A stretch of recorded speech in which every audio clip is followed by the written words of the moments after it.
channel John Domenico. We're ready to educate people. It's about the good, the bad, and the ugly. No bullshit. The real deal. I'm ready. Right, Real Deal, episode 5. Episode 5. I'm Nick. And I'm Naz. And Naz, what are we discussing today? So today we are talking about COVID, no COVID is the name of the episode. I think that's what we're going to call it. Yep. But today we're just going to talk about the effects that the pandemic has had on both of our markets, yours being the commercial side of things, mine being the residential side of things. And then on top of that, maybe we could delve into some other things that have affected the market recently. Yeah, I think, precondition, real estate market, pre-COVID, post-COVID, and sort of, I guess, from our experience, where we're seeing this market heading. So Naz, I guess from a residential perspective, pre-COVID, post-COVID, where's the residential market right now? It's always been crazy.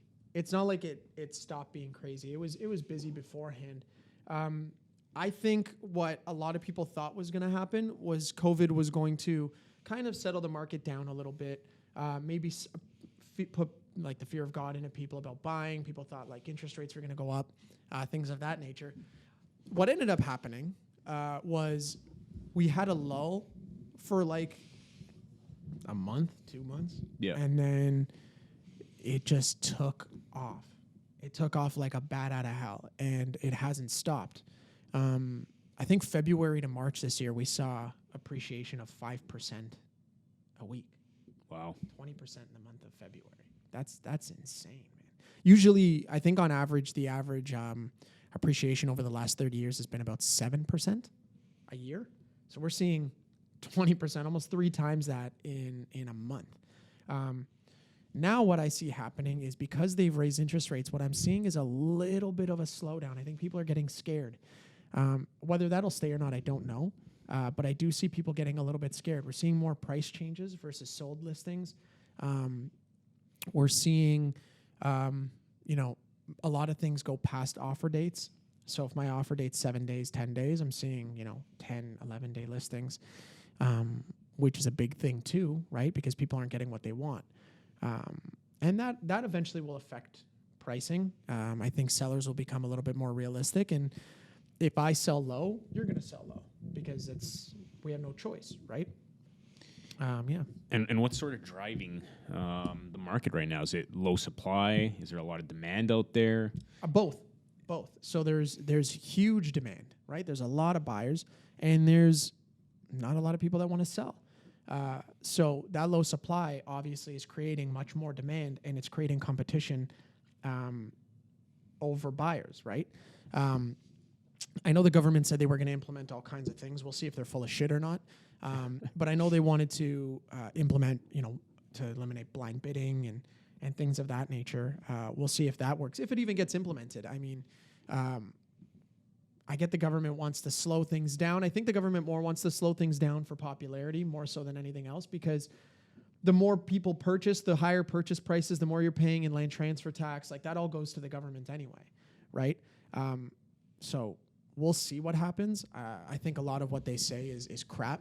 So on that level, we'll see what happens. On the other side of things, what's going on in terms of the war in the Ukraine is affecting our inflation, right? So it's affecting obviously our gas prices. I mean, Yep. I'm going to have to walk to work pretty soon. Cost of goods? The cost of goods is going up, and interest rates are going up. So interest rates right now have gone up already once. They're planning on going up another 6 times this year. Wow. Yeah, I mean, it's incremental, but it's going to make a difference at the end of the day, right? So those interest rates going up are going to start to cause people fear.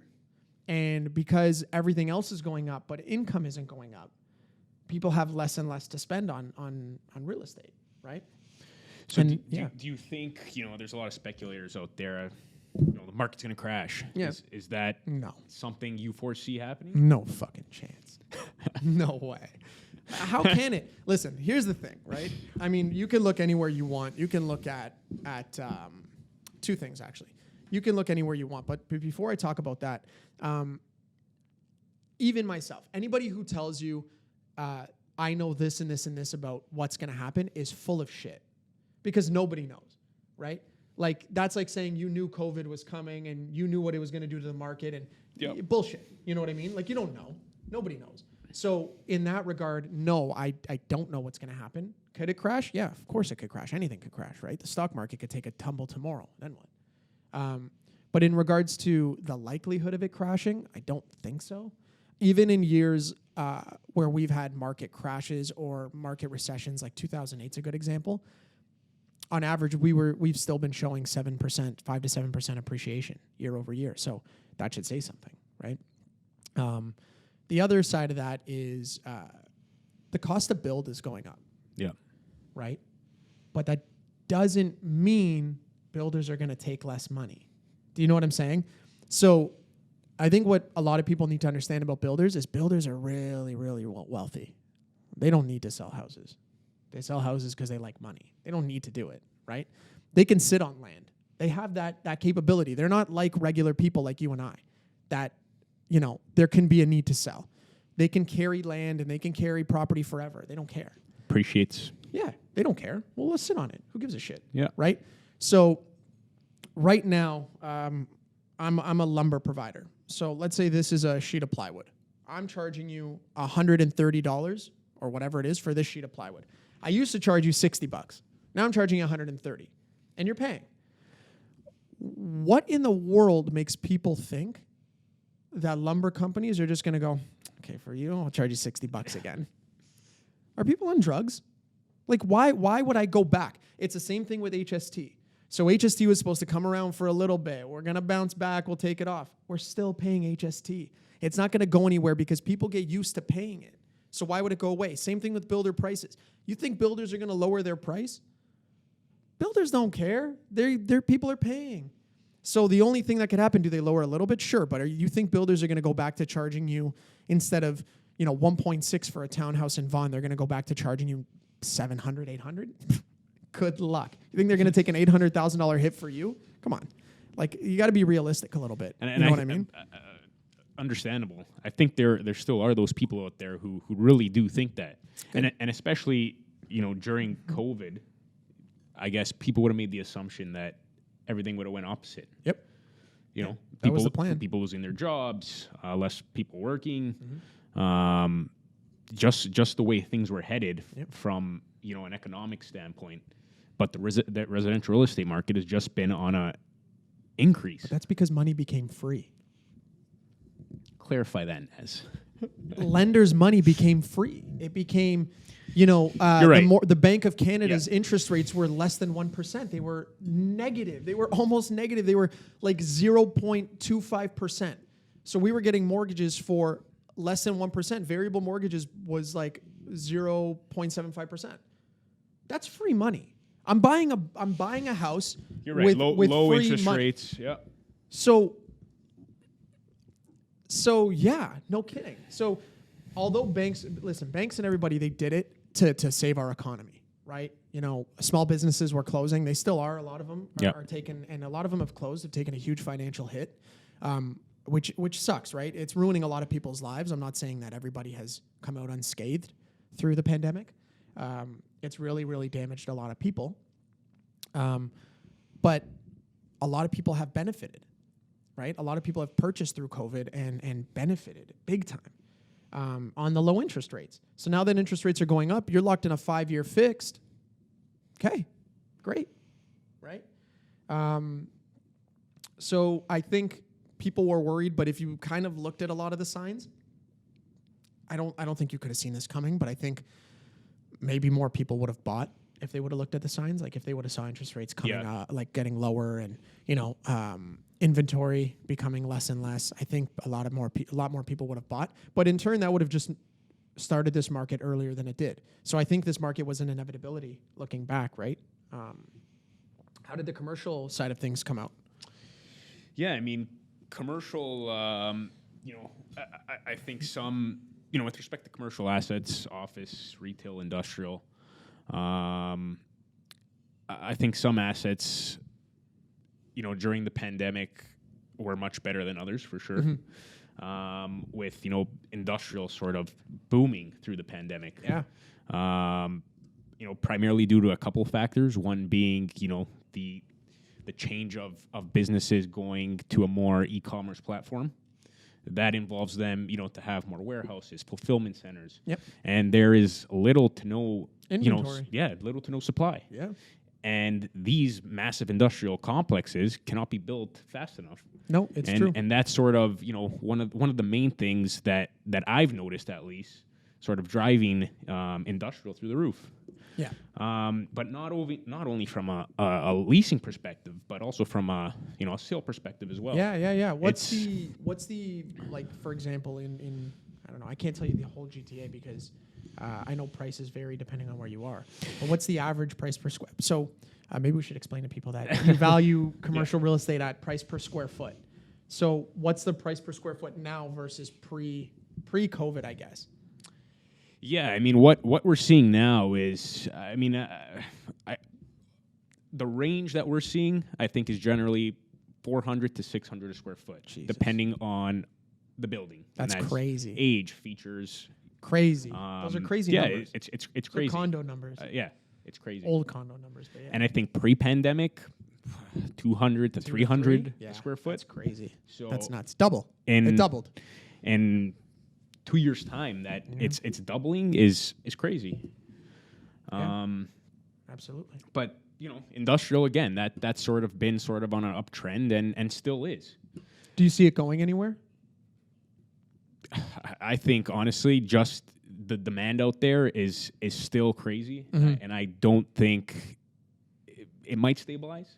But it'll take time. But I think it'll take time. Yeah, I agree. And just because there's not enough supply, the demand's always there. So I don't think industrial, from a lease or sale perspective, like there's going to be a lot of inventory out there. Have you noticed that industrial sale pricing is going up faster than lease pricing per square foot? Like, is that something that's happening, or is it the other way around? Yeah, no, I mean, I think they're both sort of headed on an uptrend. I mean, every week, I'm seeing prices from price per square foot for sale and even lease rates. Every week they're increasing. Yeah. It's crazy. This is what happens. Right? Yeah. Sellers push envelopes, landlords push envelopes, builders push envelopes, because they say to themselves, okay, if next door got $20 a square foot, I'm going to try and get 22. And then that guy sees and goes, okay, 22, I'll get 25, right? And then eventually somebody gets 30. And I think a lot of these leases nowadays and the spaces these landlords are getting back from an industrial standpoint, partially the reason why they're getting these spaces back is because they have tenants expiring who are locked in for 5 years. They settled on a rate 5 years ago, and now we're given the market. They can't get back in. They doubled, tripled. To renew. That's what they got to pay. Yep. And a lot of them, unfortunately, due to their business and their business model, cannot afford to pay those rents. Well, I got somebody who's looking for commercial space, I guess. They were looking for land, and then we've converted them to a commercial client. We found a building, and the tenant right now, he's fixed in for like another year, and he's paying $7 a square foot net. So before taxes and maintenance and all that stuff. Should be getting 17. Do you know what I mean? So that's a lot. That's a lot. Mid to high teens is sort of what I've been seeing in the GTA. Yeah, that's crazy. It's like you said, started low teens, maybe Lucky. $7 to $10. Yeah. 2 years ago. Well, we did a lease. 2 years ago, just when COVID started, and I think they're locked in. Their first year was $8. Yeah. For like 17,000 square feet. Yeah, and I believe it. Right. In Aurora, which is huge. And that's industrial, but commercial's even more. Retail. Retail. I think during the pandemic, that's what took the hit. Took a little bit of a hit. Okay. And again, not all retailers, I think, specify to more, the fashion users, the service-based users like salons, the full-service restaurants. Those are the ones I think that took the largest hit financially. And then you have others that thrived, like the QSRs, the quick service restaurants, who have a smaller footprint and just do takeout. Takeout a lot of these users did quite well. Yeah. And I mean, we've seen that even with delivery services, right? How many restaurants ended up on delivery services so they could still push their product. And I think a lot of these retailers had to sort of adapt to the conditions of the pandemic, right? Yeah, absolutely. And those who didn't, unfortunately, didn't survive. But in any business, in any market, if you can't adapt, you will not survive. Yeah. But I think there's some specific, like the service-based retailers, it's sort of hard for them to adapt, right? It's hard for them to do any sort of e-commerce. True. You can't get a haircut online. No, you can't. You can't. But I saw a lot of people coming up with, they wanted to do like mobile services. Yeah, and some did get creative. But again, that retail footprint of having a brick and mortar location for those specific retailers, those are the ones, unfortunately, that took the largest hit. Are you finding a lot of companies want to downsize based on what they're looking for? Because now they have people working from home, right? Yeah, and this goes, in turns Eliminate overhead. to the office sort of market. Yeah. And office, I think, is one of the, the major commercial segments that I think took the largest hit. Yeah.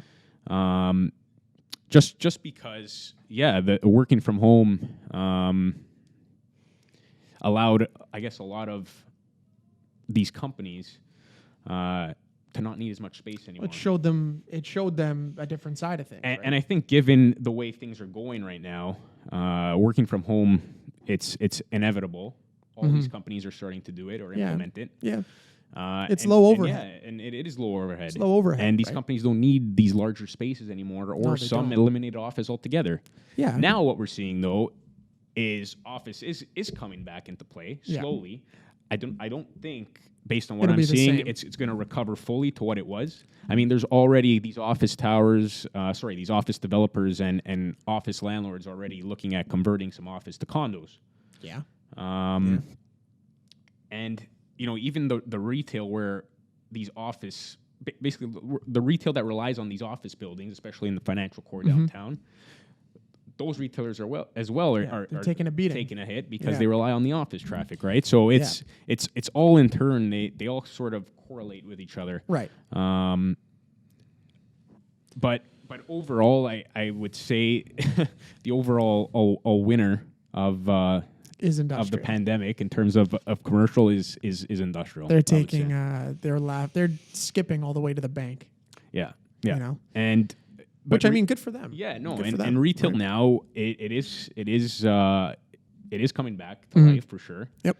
A lot of interesting tenants we're seeing coming into the market, and who've either adapted to COVID or came up with solutions or different strategies to be sort of pandemic proof now. Yeah, absolutely. Absolutely. Obviously the pandemic was something that no one ever would have foreseen. For sure. And it was crazy. And being on the landlord side during the pandemic, it was very tough to see a lot of these retailers. Yeah, because you do feel for them. You were on the landlord side of things. I was. You were. Now you're working for the. You're working for the little guy, the underdog now, right? The tenant side, the tenant side of things. Yeah, but and just seeing that these tenants and on the landlord side, like it's as much as you do want to help these guys, you got to understand as well from the landlord perspective. It's still a business. It is still a business. It's still a business, and the landlord's also losing money at the end of the day. Yes, too, they are. So it is a lose-lose. It is, and unfortunately, lucky the government sort of helped with their programs and their initiatives a little bit. Yeah. It wasn't, I guess, life-saving. Life-saving. Yeah. But it did help. And it did help the landlord as well. But in the long run, I think a lot of these retailers it's going to take a while to recover for sure. So that brings me kind of to a question. So for people who are purchasing commercial space, buyers, right? Guys that want to become, or guys and girls, people who want to become landlords. Do you think there's going to be a new added fear about purchasing commercial retail space? Because you never, listen, another pandemic is going to eventually come. That's life. This is what happens, right? Well, these are results of any event, right? Scientifically, these are results of overpopulation and global warming. I forgot the word. So there's always going to be pandemics. We don't know when they're going to come, but they're going to come. So do you think there's a fear now for investors about purchasing Commercial retail. Yeah, I mean, I think there's definitely still a fear for people looking to buy commercial retail, but at the same time, I think they got to really consider the uses and tenants if they're leasing the space, if it's for investment, like you said. They got to look at the tenants and the actual users of that space, right? Because there are some recession-proof businesses, everyday necessities, food, groceries. Very true. Certain restaurants. Yeah, I mean, QSRs, I think will always be in demand. Of course. Smaller footprint, takeout model. Well, QSRs have also shown now works. that they're basically pandemic proof. I wouldn't say pandemic proof, but they had to change. They had to change their business model. But to this adapt is what I mean. To almost like just delivery. A McDonald's is almost pandemic proof. Yeah, and forgot to mention as well, anything with a drive-through like nowadays. A drive-through business is it can survive anything. Yeah, it's like a cockroach. Yeah, 100%. Anything with a drive-through nowadays is literally on and off the market. Well, because this is what we've learned. We've learned that if this ever happens again, I can serve through a drive-through, contactless, and I will be busy every day of every week forever. They're like cockroaches of the commercial retail world. You're right. They will not die because they can't. I can serve no matter what. If you shut down my interior, cool, I don't need it. Yeah, and convenience is key, and I think was the main thing throughout this pandemic, right? With drive-throughs, curbside pickup. Exactly. That was the main driver for a lot of these QSRs and businesses, right? But again, going back to commercial investment side of things, I think commercial is always going to be a great investment. I think there's definitely upticks to investing commercial. I think it's a better investment than residential. I mean, better in terms of, I guess, the laws and the rules that apply to commercial, especially if you have a tenant. I think it's better in that regards. And I think the process is not, I guess, as brutal as the residential side. Yeah, but also, so a few reasons I think that. I think as a landlord, you have a lot more power. Yeah. And you have a lot more rights and protection versus a residential landlord.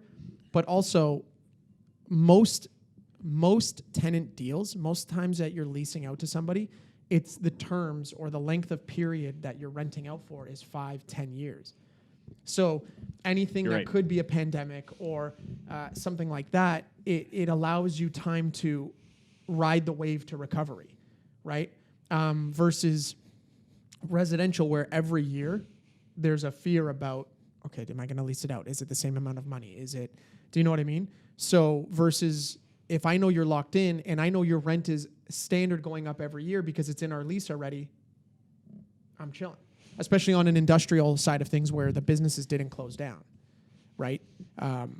We saw it. We saw rents go down. That's one of the things in residential that really took a hit was rent. Big time. Yeah. Right? Because tenants have power. And they said, I won't renew. Lower the price or see you later. And, landlords had to do like a risk analysis and say, okay, is it worth the risk or do I just take a hit? Well, same with certain, retail landlords as well. I mean, with sort of lease expiries during the pandemic, it's either you get the vacancy back or you work with the tenant and see what you can do, right? Even it's for the short term, just to get through the hurdle of post-pandemic. And that was a lot of the retail and restaurant side of things versus like the industrial side of things. Yeah, and that was more, Industrial, I think, again, was since safe. the beginning It was a of safe the bet. pandemic was the sort of the safest and been on an uptick ever since, just because of, little inventory out there. A lot of demand. Yep, huge. E-commerce trend is just through the roof right now, and the amount of warehousing, distribution centers, God, warehousing is like fulfillment rare. centers. They're everywhere now, and it's like all the warehousing they're we're starting seeing, to build them everywhere now. But a lot of what we're seeing is huge spaces. Like we're not seeing a lot of like 10, 8, 5,000 square foot spaces. We're seeing 30, 60, 90, 100, 120,000 square foot spaces where it's more built for these e-commerce guys like Amazon, right, to come in and take over versus the little guy, right? Who needs a small industrial space? But those small industrial spaces are making a killing. Yeah, and that's another thing too, right? Finding small industrial space It's is impossible. extremely difficult. It's impossible, yeah. Right? Very, very hard. Just because there's a lot of users out there who utilize smaller industrial space. Yeah. And when I say small, anything under 5,000 square feet. Yeah, yeah. But yeah, I mean it's been crazy just to see where industrial was to where it's going. Who'd have thought? Especially when you're in multiple offer situations on like 80,000 square foot buildings. Ridiculous. It's like how many users out there? know. It's really it makes you think how many users out there A lot of can people are literally doubling down. afford 80,000 square feet. No, it's a lot. Yeah. It's a lot. I mean, the math is the math. Like even at $20 a square foot. I mean, larger industrial spaces are slightly cheaper per square foot, but it's more space, from my understanding, right? Like 10,000 square feet might cost me 20, whereas 80,000 square feet might cost me 17, 18. Yeah, and that's just because it's it's a rule of thumb. The bigger Yeah. the space, the less the Less face you're gonna rate pay, is. yeah. But obviously, the rent is more. The rent is more. Just because the Absolutely. face rate is Well, lower of does course. not No, mean the of rent course, is of more. course, of course. But Of course. yeah, and that's and where it's going now. Again, it's still no one could ever predict the market. Nope. Like you said, it could crash tomorrow. Yeah. Do I see it crash Probably tomorrow? not. Do I think so? I don't see that. Me either. On my side, no. It might stabilize for sure. That's what I think is going to happen. I think on the residential side, I think we're seeing it a little bit. Like we're seeing a lot more people, like I said, miss offer dates, change the price. Even if they raise the price, you're changing the price, right? It's stabilizing slightly. We'll see what happens. Like what I find happens is people are very quick to react, right?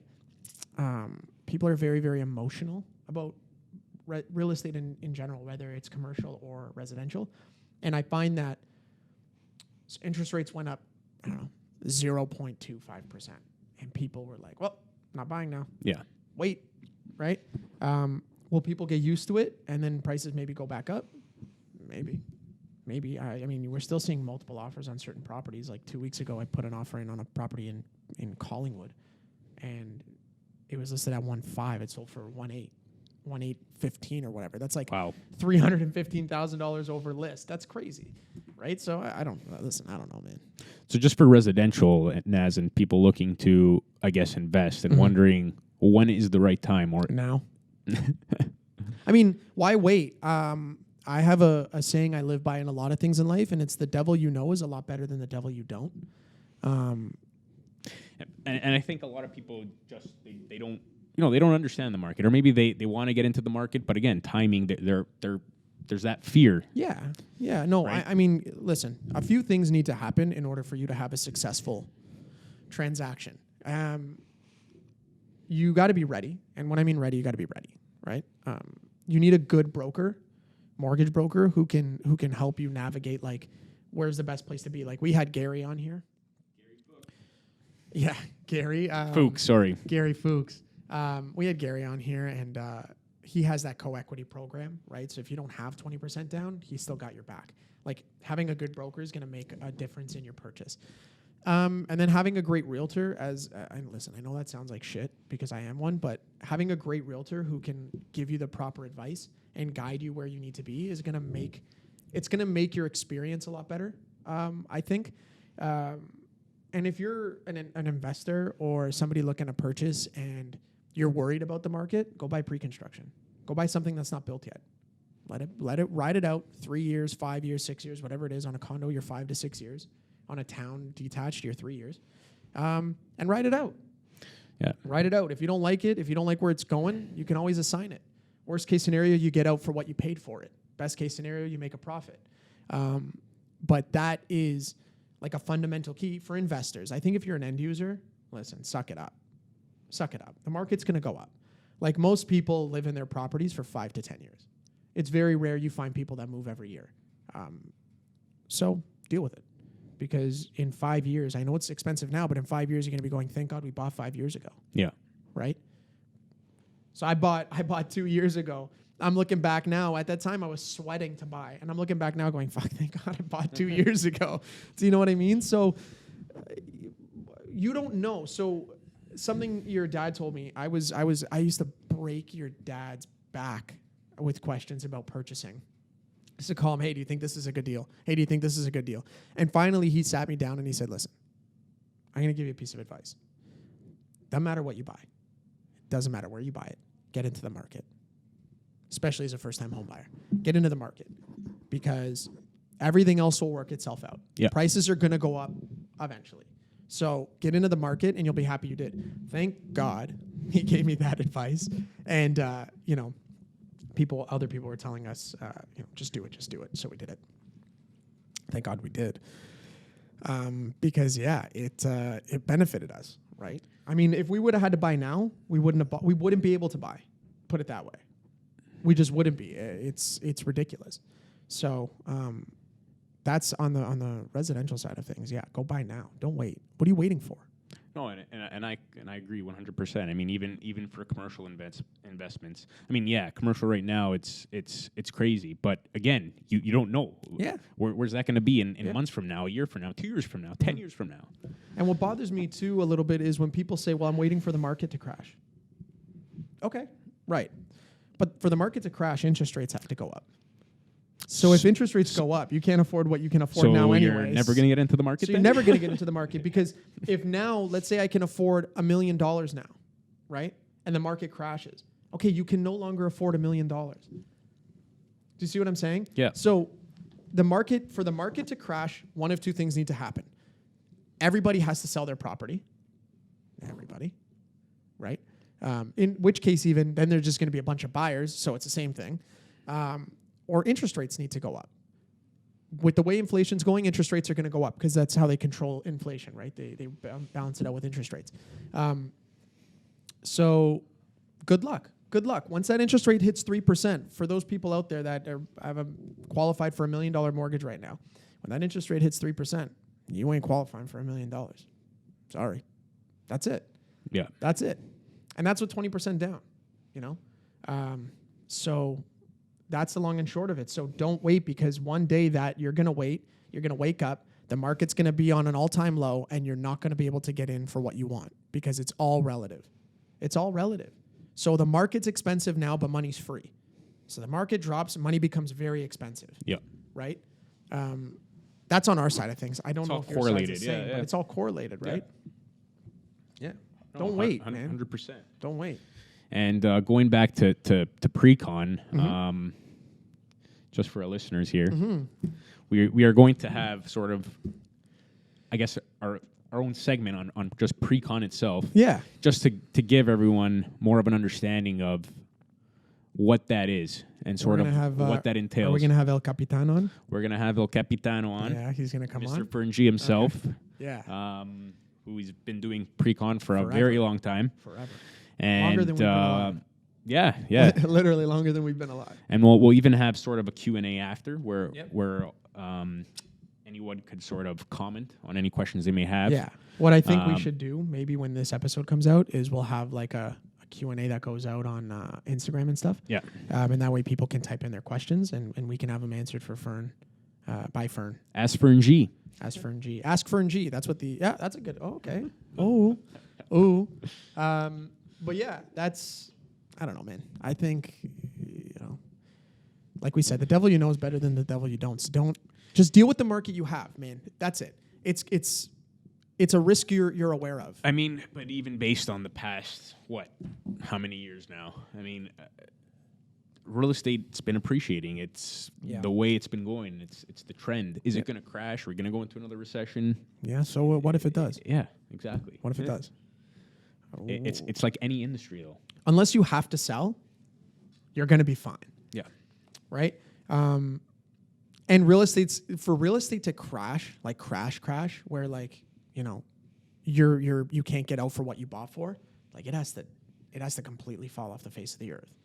Like 2008 USA, like 1920s Great Depression, 1980s USA, like that needs to happen in order for homes to go to zero. I think if it does end up happening and there is a recession, let's say, I I think worst case scenario, people will get out on pre-con. You'll get out for what you bought for. Yeah. I don't think it'll be less than that. Yeah. I don't think you'll take a loss. I mean, you get out for what you bought for, you're kind of taking a loss anyway. But you kind of got to just take it on the chin and move on sometimes, right? Or you hold it. I mean, the tip we give with pre-construction is don't buy anything that you're not confident you can close on. So worst case scenario, you have to close, you have to get a mortgage, and you have to own it. Worst case scenario. Best case scenario, you get to assign it. But in case you don't, always be confident about closing, and then you'll never have a worry. That's a really good piece of advice, I think, for investors. Yeah. Always close. Always consider closing before you buy. No, that's great advice for Yeah. sure. What about you? I see we have we have papers here. Just some notes, but I think this was a very good. Well, okay, so here's a Conversation. question for you. Here's a question. I'm a 21-year-old kid. I got money to put down. I got $100,000 to put down, right? Am I better off buying a pre-con, or am I better off just putting it into a commercial space? Even a small one. Yeah, I mean, I think you gotta, there's obviously pros and cons for both. I mean, at the end of the day, getting into the market is fantastic. Well, I mean, you could buy a pre-con commercial space too. You could buy something that closes like fourth quarter You can, 2023. and it also depends on like who the end user is, right? Yeah. And obviously the rent involved. Yeah. Between the tenant, and you got to look at that. You got to look at what are the rental expectations for that specific investment. Do you think there's And money what- to be made at, okay, so let's say I bought something that's going to close fourth quarter 2023, second quarter 2024. And, I close and I flip it. You think there's money to be made there? With the way commercial is going now, Yeah. if we're talking more industrial related, I would say yeah. Yeah, because that might be a good buy for first-time home buyers too. So, like, if you're a first-time home buyer who's going to live in it, is one thing. But if you're a first-time home buyer who just wants to stay at home or renting or whatever you're doing and buy an investment property, or you're a first-time investor, look beyond the reaches of residential. I think there's a lot that people don't know about that make just as much, if not more, money than residential does. No, for sure. And again, and I think that's something that investors gotta look into, right? When they're making these investments of what asset class do you want to invest in, right? Absolutely. Whether it's residential, whether it's commercial being industrial, office, retail, Whatever it is. yeah. But I mean, getting into the market though, in general, is the main thing. Yeah, absolutely. Because I think over time, the appreciation of any real estate asset is always 100%. great. 100%. Hundo. So, yeah, get into the market. Get into the market. Big facts. That's it. Yeah, I think That was a good one. I Wow, think we've that been yeah, going. that was good. Yeah. Been going. Wow, that was Can't stop this train. Yeah, I kid. know. Can't stop this train, son. Train's coming in. Yeah, but until next Friday. Till next Friday. The real deal? The real deal. All right.